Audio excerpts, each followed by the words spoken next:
வயிற்றில் பிறந்தானா பிள்ளை, காற்றில் கலந்த பிள்ளைக்கு இந்த உரிமை வேண்டாம் என்று உயிரோடு இருந்தால் கொஞ்சம் கொஞ்சம் கொடுக்க வேண்டும் என்று என்ன கொண்டு அந்த தலைவாளி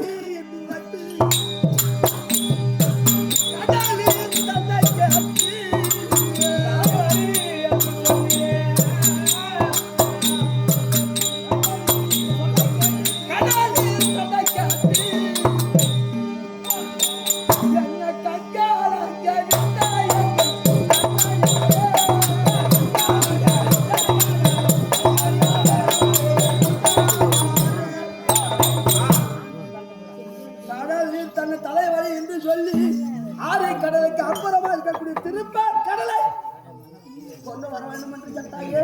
அந்த முறையை அதையும் செய்து இவன் அறிவில் சிறந்தவனா இருந்து விடுவான் என்று புளியா மரத்தை காவல் காக்க வைத்தாயே.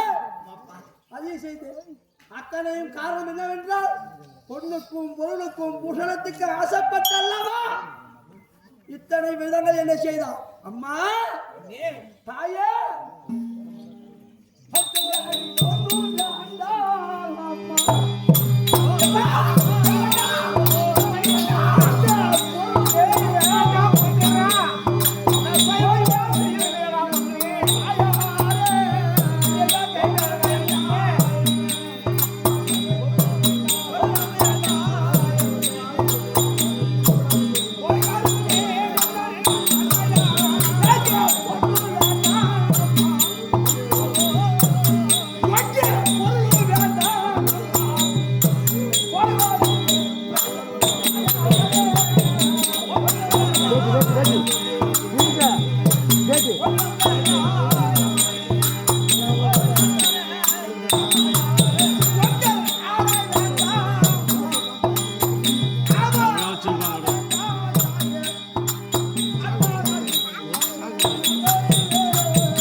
பட்டமரம் பாசுரிந்ததை போல் பிள்ளை இல்லை என்று சொல்லி என்ற ஊர்வலகம் எல்லாம் என்னை செட்டினார்களே.